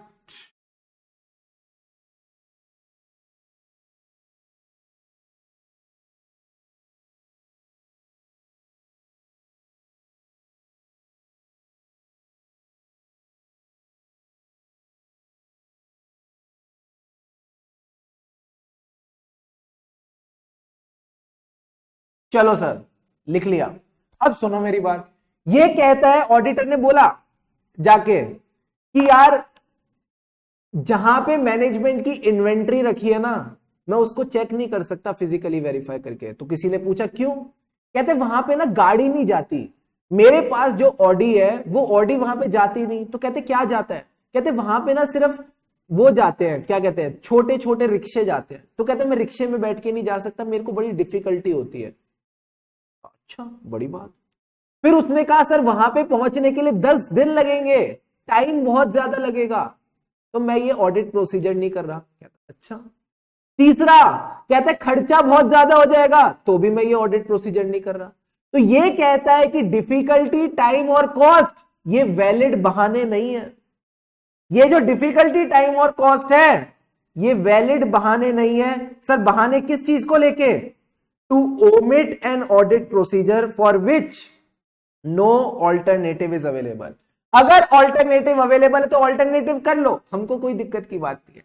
बट अगर ऑल्टरनेटिव नहीं है तो जो ऑडिट प्रोसीजर है वो तो आपको करना ही करना पड़ेगा, वो तो आपको करना ही करना पड़ेगा। तो मैं एक चीज बोलता हूं, difficulty, time and cost is not a valid basis to omit an audit procedure for which no alternative is available, or to settle for less than persuasive audit evidence।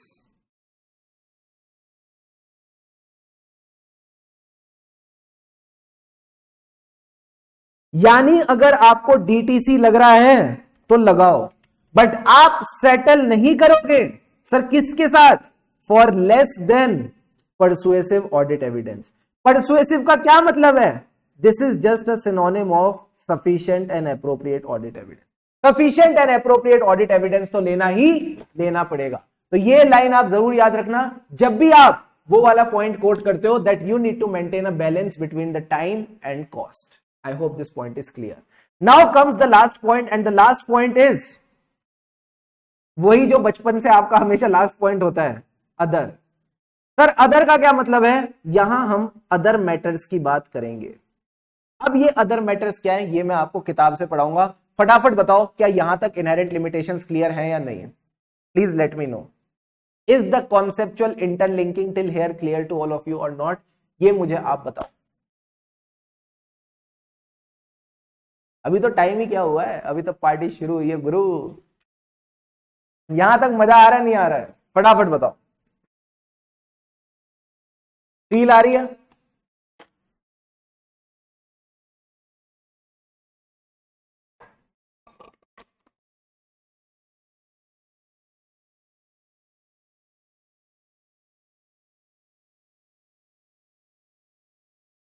Great, शाबाश। अब आओ तुमको आगे लेके चलते हैं।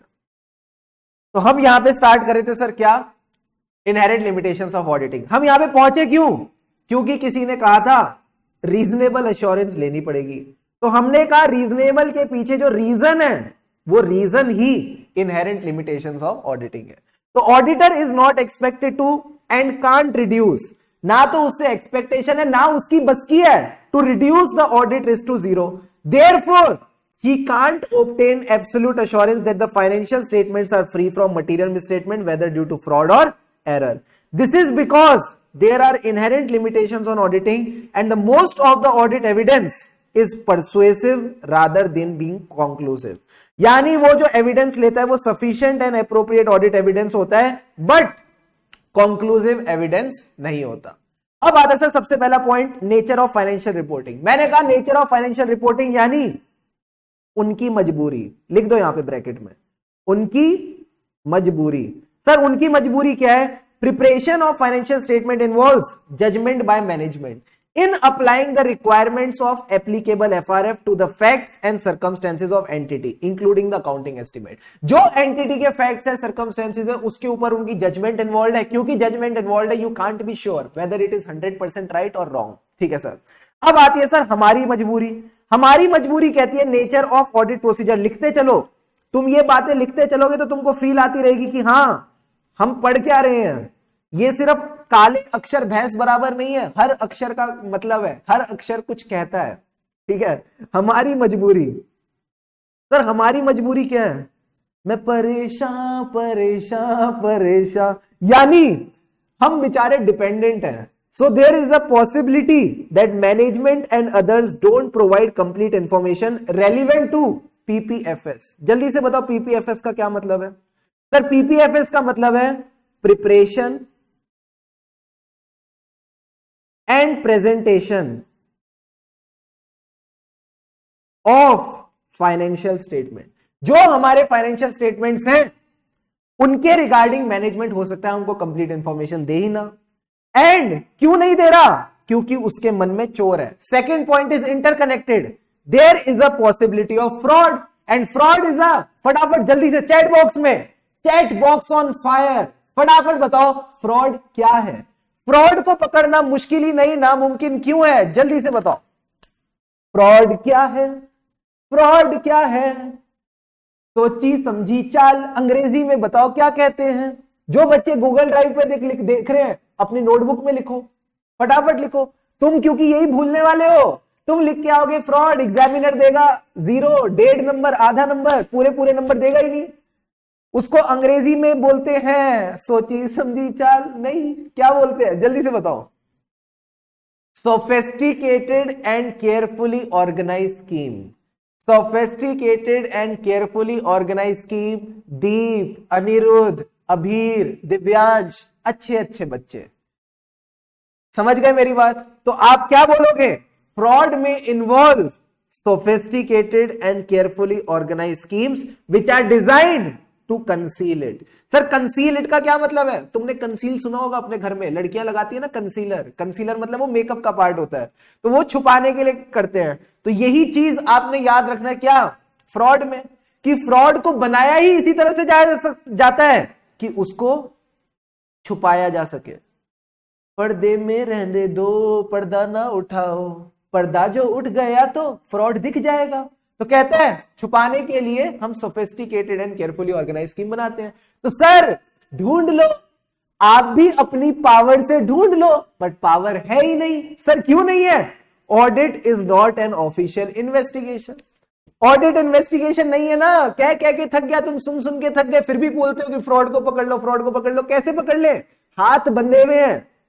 Audit is not an official investigation into alleged wrongdoings. Alleged मतलब किसी ने कोई इल्जाम थोड़ी लगाया है, किसी ने कोई इल्जाम थोड़ी लगाया कि यहां पे फ्रॉड हुआ है इसको पकड़ो, नहीं। हमारे हाथ बंधे हुए हैं, हम यहां पे फ्रॉड पकड़ने नहीं आए, फाइनेंशियल स्टेटमेंट पकड़ने आए हैं, चेक करने आए हैं। तो he doesn't have the special legal powers, example search. आपको सर्च वाली पावर नहीं दी गई, तो यही 3 पॉइंट्स आपने ध्यान में रखने हैं। फिर आता है सर क्या? Timeliness of reporting and balance between benefit and cost. ये हालात क्या है? तो कहीं ना कहीं आपको बैलेंस मेंटेन करके चलना। राजीव कैसे इशारे कर रहा है Rajiv? Relevance of information, thereby its value tends to diminish over time, and there is a balance to be struck between the reliability of information and its cost. अच्छा मुझे एक बात बताओ, फटाफट ध्यान से समझना। इसमें इन्होंने 2 बातें बोली हैं। क्या? जो इंफॉर्मेशन की रेलिवेंस है, जो उसकी क्वालिटी है, it tends to diminish over a period of time. इसका क्या मतलब है? रेलिवेंस, आप ब्रैकेट में लिखो value of information tends to diminish over time. Over time नहीं मतलब over period of time. What do you mean by this line? मैं आपसे एक सवाल पूछूं? हाँ, सबसे ज्यादा जल्दी कौन सी खाने की चीज खराब होती है? जल्दी से बताओगे, फटाफट बताओ। खाने की कौन सी चीज है जो सबसे पहले खराब होती है? हाँ, तुमने तो हिंदी कर दिया ना रोशन जी। कह रहे जैसे जैसे समय बीतता है इंफॉर्मेशन की वैल्यू घटती जाती है बबुआ। फटाफट बताओ कौन सी ऐसी खाने की चीज है जो जल्दी खराब होती है? फिर मैं तुमको समझाता हूं।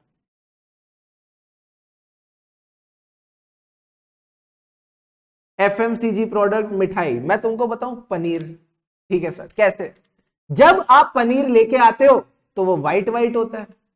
अगर आपने पनीर को 2-3 दिन बाहर रख दिया तो वो हल्का हल्का येलो येलो होने लगता है, फिर येलो येलो के बाद वो थोड़ा डार्क येलो होने लगता है, फिर डार्क येलो के बाद वो थोड़ा ग्रीन ग्रीन होने लगता है। सो बेसिकली जो सफेद पनीर था 1 हफ्ते के बाद वो हरा पनीर हो जाता है, उसके अंदर क्लोरोफिल की मात्रा बढ़ती चली जाती है, फिर वो खाने लायक नहीं रहता। बच्चा कह रहा है डेयरी प्रोडक्ट, हाँ मैं भी पनीर की बात कर रहा था। तो कहीं ना कहीं जो हमारा पनीर है ये tends to diminish over the period of time. पनीर की जो क्वालिटी है, पनीर की जो क्वालिटी है it tends to diminish over a period of time. हाँ, कटा हुआ सेब, जो हमारा कटा हुआ एप्पल होता है उसको तुम काट के 10 मिनट छोड़ दो, अच्छा खासा सफेद एप्पल, हल्का येलो एप्पल काला पड़ जाता है। सो टाइम एक ऐसी चीज है जिसकी अगर आप थोड़ा सा भी दे दो तो सामने वाली चीज की वैल्यू कम हो जाती है। अब मैं आपको एग्जाम्पल देके बताता हूं, ध्यान से समझना, एग्जाम्पल की पॉइंट ऑफ व्यू से समझना। मैंने कंपनी के जो इंटरनल कंट्रोल्स हैं वो चेक करने हैं, ठीक है सर। अब एक्चुअल जो टेस्टिंग है, एक्चुअल जो टेस्टिंग है ये मैं कर रहा हूं मार्च में, फाइनेंशियल ईयर मान लो 23-24। तो मैं गया मार्च 24 में इंटरनल कंट्रोल्स की एक्चुअल टेस्टिंग करने, ठीक है, एक्चुअल टेस्टिंग करने गया, मुझे इंटरनल कंट्रोल एकदम चकाचक मिले, मैंने कहा वेरी गुड। अब एक बात बताओ, इंटरनल कंट्रोल्स की जो मुझे वो चाहिए कि ये ऑपरेट करें, ये ऑपरेट सिर्फ मार्च में अच्छे से करें या पूरे साल? सर पूरे साल। मुझे तो पूरे साल की रिपोर्ट देनी है ना, मुझे सिर्फ मार्च की रिपोर्ट थोड़ी देनी है, पूरे साल की रिपोर्ट देनी है। तो अब कहीं ना कहीं अगर मुझे अगस्त, जुलाई, जून या और भी कोई महीने जहां मैं एज अ ऑडिटर वहां पे प्रेजेंट नहीं था, मुझे कैसे पता चलेगा तब के इंटरनल कंट्रोल्स ठीक चल रहे थे कि नहीं? क्या पता तब दिक्कतें हो, अब सब सही हो गया हो। अब सब मामला सही चल रहा है, तब तो सही था नहीं। तो कहीं ना कहीं अगर मैनेजमेंट मुझे अगस्त के डॉक्यूमेंट्स लाके देती भी है, ठीक है, जुलाई के डॉक्यूमेंट्स लाके भी देती है, मैं इन पे उस नजरिए से विश्वास नहीं कर पाऊंगा जितना मैं मार्च वालों पे कर पाऊंगा, क्योंकि मार्च वाले में खुद सामने से देख रहा हूं ये सही चल रहे हैं। क्या पता अगस्त के डॉक्यूमेंट्स मैनेजमेंट ने कल ही बनाए हो, जुलाई के डॉक्यूमेंट्स मैनेजमेंट ने कल ही बनाए हो, तब हो सकता है दिक्कतें रहती हो। तो कहीं ना कहीं अब आप बोलो, कितने बच्चे बोलते हैं सर आप अगस्त में भी जाके चेक करो, इधर आओ इधर आओ इधर आओ।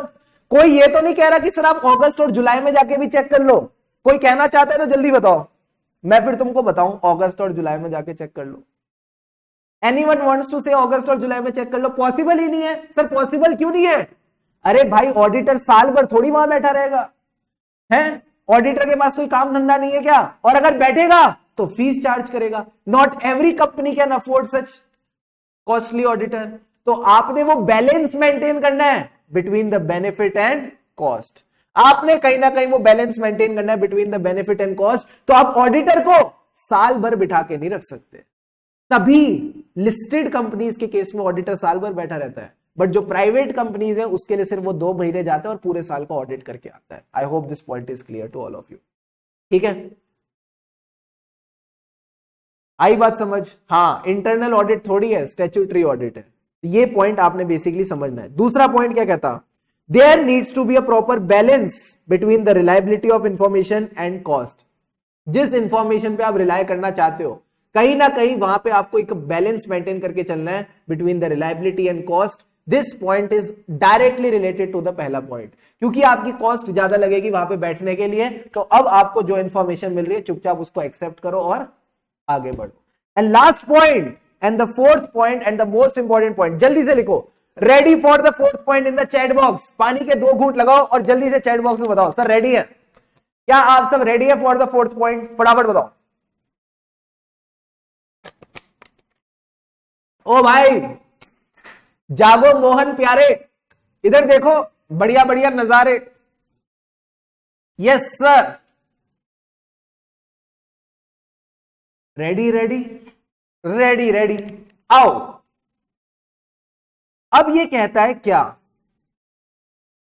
फोर्थ पॉइंट कहता है अदर मैटर्स।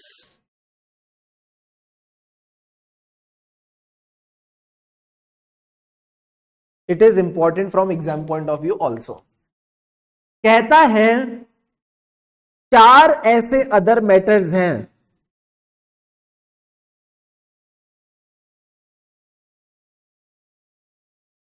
जहां पे inherent limitation of auditor not detecting material misstatement, यानी द चांसेस कह लो, the chances of auditor not detecting the material misstatements are very high. Sir ये 4 एरियाज कौन से हैं, फटाफट समझना। पहला एरिया तो वही है जो आपको ऑलरेडी पता है सर, क्या, फ्रॉड। और फ्रॉड में भी अगर मैं अकेले अकेले फ्रॉड करूंगा तो पकड़ा जाऊंगा, बट अगर मैं 3-4 लोगों के साथ मिलकर फ्रॉड करूंगा तो नहीं पकड़ा जाऊंगा। तो सर फ्रॉड कौन सा, जिसमें एक नहीं बहुत सारे लोग साथ में मिले हुए हो, जिसको अपन बोलते हैं कॉल्यूजन। दूसरा, अगर एक एम्प्लॉय फ्रॉड करेगा तो सीनियर पकड़ लेगा। अगर आज एक छोटा एम्प्लॉय फ्रॉड करेगा तो सीनियर पकड़ लेगा, बट अगर सीनियर ही फ्रॉड करे तो इस बाबू को कौन पकड़ेगा। तो सर सेकंड पॉइंट जो आपका फ्रॉड में आपको ध्यान रखना है is the fraud bye senior management. जो हमारी सीनियर मैनेजमेंट है वो भी तो फ्रॉड कर सकती है। तो पहला पॉइंट समझ आ गया, फ्रॉड। दूसरा पॉइंट, एक एंटिटी के ऊपर जो लॉज एंड रेगुलेशंस एप्लीकेबल होते हैं ये कितने होते हैं, 1, 2, 3, कितने लॉज एंड रेगुलेशंस होते हैं, कोई बताएगा जल्दी से, सोचो जरा। 1 होते, 2 होते, 3 होते हैं, बाबा हजारों होते हैं। हर चीज के लिए तो लॉ है। अगर आपने छोटे बच्चे से काम कराया तो वो होता है चाइल्ड लेबर एक्ट। अगर आपकी जो फैक्ट्री है गंदा गंदा धुआं फेंकती है तो इन्वायरमेंट प्रोटेक्शन एक्ट। अगर आपने कैश ज्यादा एक्सेप्ट कर ली या कैश में पेमेंट कर दी तो कुछ इनकम टैक्स एक्ट के प्रोविजन लग जाएंगे। दूसरा, अगर आप उल्टी सीधी हरकतें करते हो, इस एंटिटी को पैसा देते हो, इस एंटिटी से इस एंटिटी को पैसा देते हो, इससे इसको देते हो, तो आप कहीं मनी लॉन्ड्रिंग कर रहे हो तो prevention of money laundering act लग जाता है। तो मैं बोलता हूं इन लॉज एंड रेगुलेशंस की कोई गिनती ही नहीं है। These are unlimited. Very very good. तो अब एक बात बताओ, अगर किसी लॉ और रेगुलेशन से नॉन कंप्लायंस हो गई तो क्या ये डिटेक्ट करना बहुत टफ है? Answer is yes. Detection of such non compliance is very tough. क्योंकि ये बहुत टफ है तो यहां पे अगर नॉन कंप्लायंस हुई, नॉन कंप्लायंस पे क्या लगेगी, मैंने कहा नॉन कंप्लायंस होते ही यहां पे कंपनी पे लगेगी भारी पेनल्टी। अब अगर पेनल्टी लगी तो इसका फाइनेंशियल स्टेटमेंट्स में प्रोविजन बनना चाहिए, और अगर प्रोविजन नहीं बना it can lead to a material misstatement. It can lead to a material misstatement. तो सेकंड लिमिटेशन समझ आई ऑडिटर की, उसके हाथ क्यों बंधे हुए हैं, non compliance with the laws and regulation. इतने सारे लॉज एंड रेगुलेशन है, बेचारा किसी से भी अगर नॉन कंप्लायंस रह गया तो उसकी पेनल्टी का प्रोविजन बनना रह जाएगा। प्रोविजन बनना रह जाएगा तो मटेरियल मिसस्टेटमेंट हो जाएगी। तो I hope the second point is clear, non compliance with laws and regulation. Clear है? अब आते हैं सब थर्ड पॉइंट पे। थर्ड पॉइंट क्या कहता है, ध्यान से समझना। इससे पहले बीच में एक पॉइंट और डालता हूं, ठीक है, क्योंकि वो इंटरलिंक्ड पॉइंट है ना, मैं तुमको गलती से थर्ड पॉइंट पहले करा दिया। पहले सेकंड पॉइंट पे आओ। सेकंड पॉइंट पे आते हैं, ये कहता है रिलेटेड पार्टी। अच्छा, रिलेटेड पार्टी के बारे में आपको क्या चाहिए? कितने बच्चे एफआर पढ़ के आए हैं? How many of you have studied FR? फटाफट बताओ। एफआर तो पढ़ के आए हो बाबू?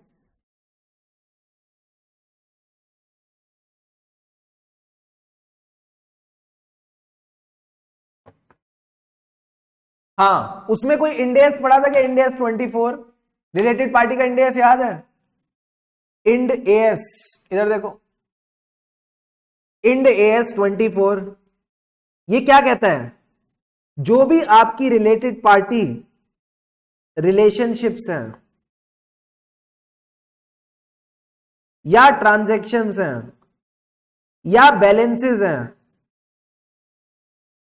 आपने इनको डिस्क्लोज करके चलना है।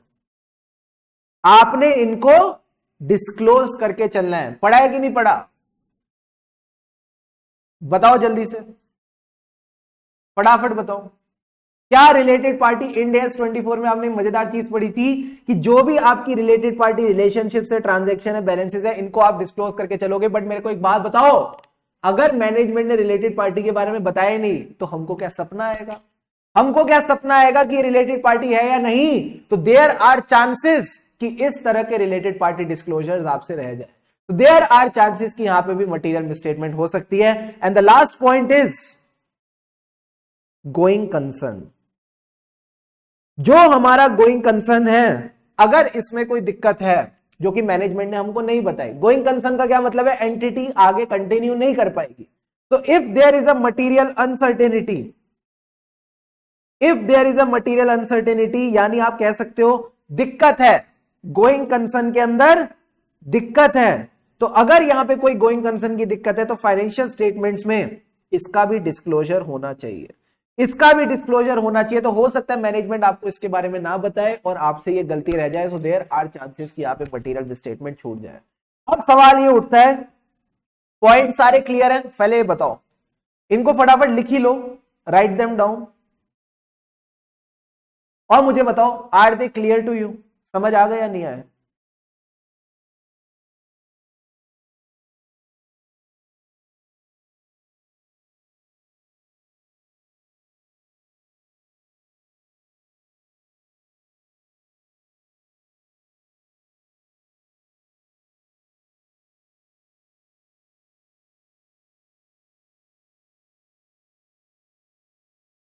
आ गया सर, डन। अब सुनो मेरी बात। अब सर ये याद कैसे करेंगे? बड़ा सिंपल है। अदर मैटर में सबसे पहले आपको पहला पॉइंट आएगा फ्रॉड। क्या फ्रॉड याद आ जाएगा? हाँ सर। जैसे ही मैं बोलूंगा अदर मैटर्स, कुछ ऐसे एरियाज है जहां पे मटेरियल मिसस्टेटमेंट है बट आप पकड़ नहीं पाओगे, तो सबसे पहले क्या आएगा? फ्रॉड। फ्रॉड कौन सा? जहां पे ढेर सारे लोग साथ में मिले हुए, यानी इन्वॉल्विंग कॉल्यूजन। सर कॉल्यूजन के साथ साथ आप कौन से फ्रॉड की बात करेंगे? Senior management. अब एक बात बताओ, ये फ्रॉड अकेले अकेले करेंगे, किसी के साथ मिलके कर रहे हैं? सर किसी के साथ मिलके। किसके साथ मिलके? मैंने कहा रिलेटेड पार्टी के साथ मिलके। हम जो ये फ्रॉड करेंगे किसके साथ मिलके करेंगे? अरे बाबू, किसके साथ? रिलेटेड पार्टी के साथ। जब आपने रिलेटेड पार्टी के साथ फ्रॉड किया, क्या आपने लॉज एंड रेगुलेशन से कंप्लाई किया या नॉन कंप्लायंस? मैंने कहा नॉन कंप्लायंस। जब आपने रिलेटेड पार्टी के साथ फ्रॉड किया तो आपने क्या किया? Non compliance. और एक बार नॉन कंप्लायंस करोगे तो इतनी भारी पेनल्टी लगाएंगे, इतनी भारी पेनल्टी लगाएंगे, इतने छेद करेंगे क्या कि गोइंग कंसर्न की बैंड बज जाएगी, कि आपकी गोइंग कंसर्न की बैंड बज जाएगी। बस यही 4 पॉइंट आपने ध्यान में रखने। कौन सा आपको रॉकेट साइंस पढ़ा दी मैंने? कौन सा बहुत बड़ा गेम पढ़ा दिया मैंने? यही 4 पॉइंट बस ध्यान रखने हैं। फ्रॉड किसके साथ? Related party. तो ये कंप्लायंस है नॉन कंप्लायंस? Non compliance. इतनी भारी पेनल्टी लगाएंगे, इतने छेद करेंगे कि गोइंग कंसर्न खतरे में पड़ जाएगा। अब बताओ बाबू, आर दीज पॉइंट्स क्लियर और नॉट? चारों के चारों पॉइंट दिमाग में गए? जल्दी से बताओ, डन डन डन डन।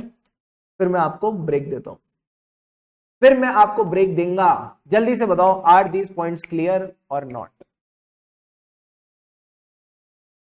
फटाफट बताओ, बोलो रे बोलो प्यारे बच्चों, क्लियर है ये पॉइंट्स? क्वेश्चन करोगे? क्वेश्चन ऑडिट वाले टीचर जरा क्वेश्चन करा दो,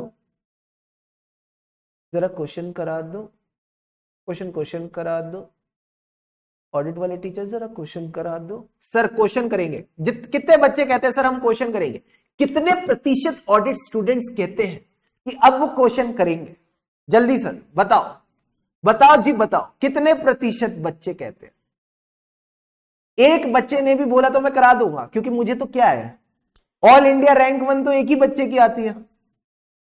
हाँ सर, ऑडिट वाले टीचर जरा क्वेश्चन करा दो। आ जाओ, तुमको क्वेश्चन करा दें। क्वेश्चंस करेंगे सर, क्वेश्चंस करेंगे। आप भी क्या याद रखोगे? हम क्वेश्चंस करने के लिए बहुत बेताब हैं। रुको 1 मिनट।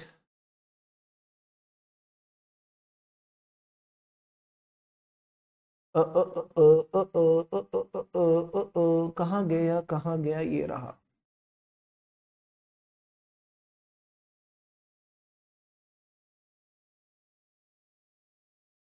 अच्छा, जो मैंने आपको क्वेश्चन बैंक दिया ना उसका प्रिंट मत लेना, ठीक है, ऊपर से कट रहा है। तो जो मैंने अभी ओपन किया वो ओपन करेंगे, आ जाओ फटाफट आओ फटाफट। ये अपना क्वेश्चन बैंक है, फटाफट आओ आप ऐसे 200 पे, जल्दी से आओ। अकेले अकेले करोगे या साथ में मिलके करेंगे? सर साथ में मिलके करेंगे, सबका साथ सबका विकास। ऐसे 200 overall objective of independent auditor and conduct of audit in accordance with standards on auditing. क्या इसका सवाल फाइनल लेवल पे आता है? ऐसा पहले लगता था कि नहीं आता, फिर जुलाई 21 में आईसीआई ने कर दिया धप्पा, तो जब धप्पा कर दिया तो अपने को अच्छे से करना पड़ेगा। ये कहता है मेसर्स एसजीएन कंपनी, ये मेसर्स होता है या मिसेस होता है? मेसर्स होता है, ठीक है। Messrs SGN company chartered accountants were appointed as statutory auditor of XYG limited, ठीक है sir. The company implemented internal controls for prevention and early detection of fraudulent activity. Company का काम था कि उसको इंटरनल कंट्रोल्स लगाने for prevention and detection of frauds. Auditor carried out the test of controls and found out no major observation. अच्छा, इससे पहले कि मैं आगे बढ़ूं, मेरा आप सबसे सवाल, ये आपने इंटर में पढ़ रखा है फिर भी मैं आपसे पूछ रहा हूं, अगर मैं बोलता हूं ऑडिटर ऑडिट प्रोसीजर्स करता है, तो ऑडिट प्रोसीजर्स का क्या मतलब होता है? सबसे पहले हम बात करते हैं सर क्या, रिस्क असेसमेंट प्रोसीजर्स की। इन सब की डिस्कशन होगी आने वाली क्लासेस में, जस्ट फॉर योर रेफरेंस मैं आपको बता के चल रहा हूं। दूसरा, फर्दर ऑडिट प्रोसीजर्स की बात होती है। फर्दर ऑडिट प्रोसीजर में अगर मैं एक लेवल नीचे जाऊं, इसके अंदर क्या आते हैं सर? इसके अंदर आते हैं आपके test of controls, and test of controls के बाद आते हैं सर क्या, सब्सटेंटिव ऑडिट प्रोसीजर्स। जो आपके सब्सटेंटिव ऑडिट प्रोसीजर्स हैं, इसमें आता है टेस्ट ऑफ डिटेल्स और एनालिटिकल प्रोसीजर्स।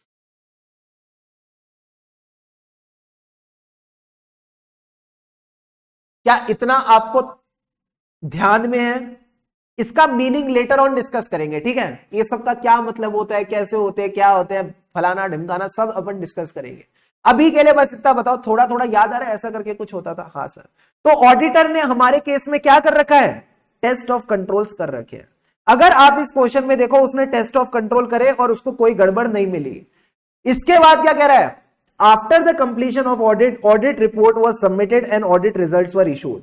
एक बात बताओ, अगर कुछ लिखा नहीं है तो इसका मतलब यह है कि वो हुआ भी नहीं है, यानी इसने सिर्फ टेस्ट ऑफ कंट्रोल्स करे, बट क्या इसने सब्सटेंटिव ऑडिट प्रोसीजर्स किए? The answer is no. इसने सब्सटेंटिव ऑडिट प्रोसीजर्स करे ही नहीं, नालायक ने। अब अगर इसने सब्सटेंटिव ऑडिट प्रोसीजर्स नहीं करे तो बताओ कहानी में आगे क्या होगा? कहानी में आगे ये होगा कि कोई गड़बड़ मिलेगी और ऑडिटर पकड़ा जाएगा। तुमको तो क्लाइमैक्स ऑलरेडी पता है।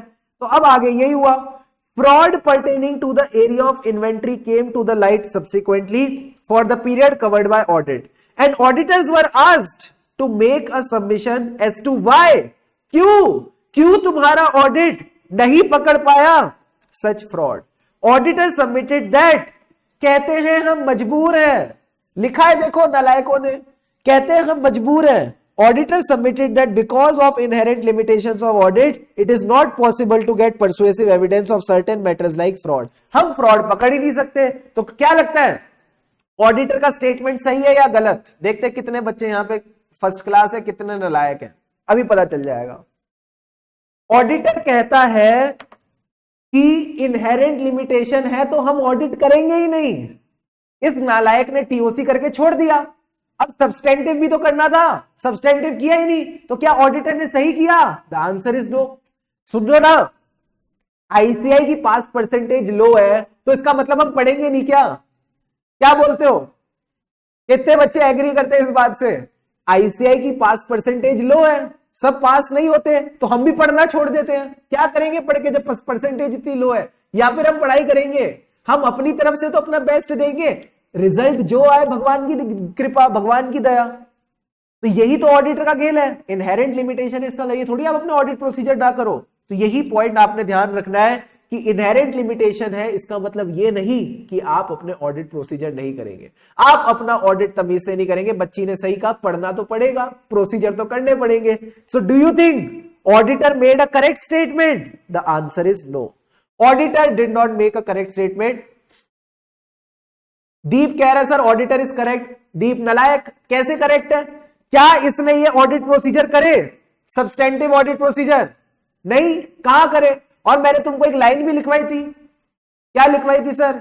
Difficulty, time and cost is not a valid basis to omit an audit procedure for which no alternative is available. तुम तो भूल जाते हो ना, दिक्कत ये है, दिक्कत ये है। ये लिखाई थी ना कवि की line, difficulty, time and cost is not a valid basis to omit an audit procedure for which no alternative is available। तुमको ये बात ध्यान रखनी है ना, मेहनत तो करनी पड़ेगी। सर मेहनत बड़ी लग रही है, समय बड़ा लग रहा है, पैसा लग रहा है, तो लगाओ, करना पड़ेगा अगर तुम्हारे पास ऑल्टरनेटिव नहीं है। तो यही पॉइंट यहां पे लिखना है कि ऑडिटर का स्टेटमेंट करेक्ट नहीं है। प्लस ये पहला पार्ट कवर हो गया। दूसरा पार्ट ऑल्सो डिस्कस, एक और चीज पूछी है, क्या सर्टेन सब्जेक्ट मैटर और assertions where it is difficult to detect the material misstatement due to the effects of inherent limitation। बताओ इस पॉइंट में क्या आएगा? ये वाला जो पॉइंट है, अब तुमको थोड़े ना दिमाग के घोड़े दौड़ाने पड़ेंगे। ऐसे कौन से मैटर्स हैं, ऐसी कौन सी असर्शन है जहां पे इनहेरेंट लिमिटेशंस का इंपैक्ट काफी ज्यादा होता है? बताओ, जहां पे ऑडिटर के लिए जो दिक्कतें हैं, डिफिकल्टी है, ये बढ़ जाती है।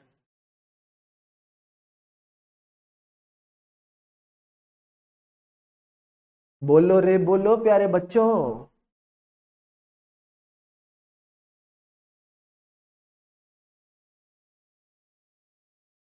Other matters, very very good, सही बोला तुमने, 5 star topic. Other matters, sir other matters का क्या मतलब है? वही फ्रॉड। फ्रॉड किसके साथ? फ्रॉड किसके साथ? फ्रॉड किसके साथ? Related parties. और जब रिलेटेड पार्टी के साथ फ्रॉड करेंगे तो ये हो जाएगा NOCLAR. Sir NOCLAR का क्या मतलब है? Non compliance with laws and regulation. And the fourth point is, जब आप नॉन कंप्लायंस करोगे तो इतनी भारी पेनल्टी लगाएंगे, इतने छेद करेंगे कि गोइंग कंसर्न भी खतरे में आ जाएगा। गोइंग कंसर्न भी खतरे में आ जाएगा। तो फटाफट आओ मेरे साथ आंसर पढ़ो। कहता है एज पर ऐसे 200, ऐसे 200 का क्या मतलब है? Overall objectives of independent auditor and conduct of audit in accordance with standards on auditing. Plus इसने एसक्यूसी 1 का भी रेफरेंस दिया, इसको आप इग्नोर कर सकते हो। कहते हैं there are inherent limitations of auditing, there is an unavoidable risk that some material misstatements may not be detected even though audit is properly planned and performed as per standards on auditing. कह रहे हैं हम अपना काम पूरा standards on auditing के हिसाब से करेंगे, तब भी बनी हो सकता है कुछ छूट ही जाए। वो कहती है ना ये जवानी दीवानी में, कितना भी कर लो बनी कुछ छूट ही जाएगा। तो यही कह रहा है, कितनी भी मेहनत कर ले स्टैंडर्ड्स ऑन ऑडिटिंग के हिसाब से कुछ ना कुछ छूट ही जाएगा। फिर कहता है accordingly subsequent discovery of a material misstatement resulting from fraud और error does not by itself indicate a failure to conduct audit as per essays. However, आ जाएगी कवि की line, inherent limitations are not a justification to be satisfied with less than persuasive evidence। मेहनत तो करनी ही पड़ेगी। अब एक बात बताओ, ये कैसे पता चलेगा ऑडिट एसेस के हिसाब से हुआ है? How are you so sure कि ऑडिट एसेस के हिसाब से हुआ है? तो मैं बोलूं, बोलो सर, यही ऑडिट है। तो अगर आपने इसको एज पर एसेस किया तो ऑडिट एज पर एसेस हुआ, यानी जो आपके प्रोसीजर्स हैं ये as per standards on auditing होने चाहिए। जो आप कंक्लूजन ड्रॉ करो ऑडिट एविडेंस पे, ये आपका स्टैंडर्ड्स ऑन ऑडिटिंग के हिसाब से होना चाहिए। जो आप अपनी रिपोर्ट इशू करो, जो आप अपना ओपिनियन दो, ये as per standards on auditing होना चाहिए। अगर ये सारी की सारी चीजें टिक हो गई तो कहीं ना कहीं आप कह सकते हो स्टैंडर्ड्स ऑन ऑडिटिंग के हिसाब से ऑडिट हुआ है। तो यही पॉइंट अगली लाइन कहती है, where the auditor has performed audit as per standards on auditing it is determined by the audit procedures performed. पहला केस, प्रोसीजर परफॉर्म करके क्या मिलेगा? Audit evidence, sufficiency and appropriateness of audit evidence. Evidence पे क्या निकालेंगे? कंक्लूजन, कंक्लूजन पे opinion, opinion कहां पे? रिपोर्ट में। And the suitability of auditor's report based on the evaluation of evidence in the light of overall objective. क्या ये तीनों पॉइंट क्लियर है? हाँ sir. In the view it can be concluded auditor did not give a correct statement. क्यों? क्योंकि इस नालायक ने ऑडिट प्रोसीजर्स करे ही नहीं। इसने ऑडिट प्रोसीजर्स में कमी छोड़ दी, इसने ऑडिट प्रोसीजर तमीज से नहीं करे। फिर लास्ट पार्ट आपको ऑलरेडी आता है, फ्रॉड। फ्रॉड कौन सा? Senior management collusion, existence and completeness of related party relationships and transaction, occurrence of non-compliance with laws and regulation, future events and conditions that can cause entity to cease to continue as going concern. जल्दी से बताओ, is this question clear to all of you or not?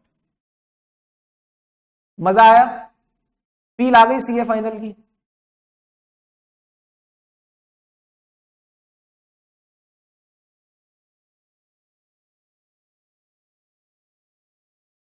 फटाफट बताओ।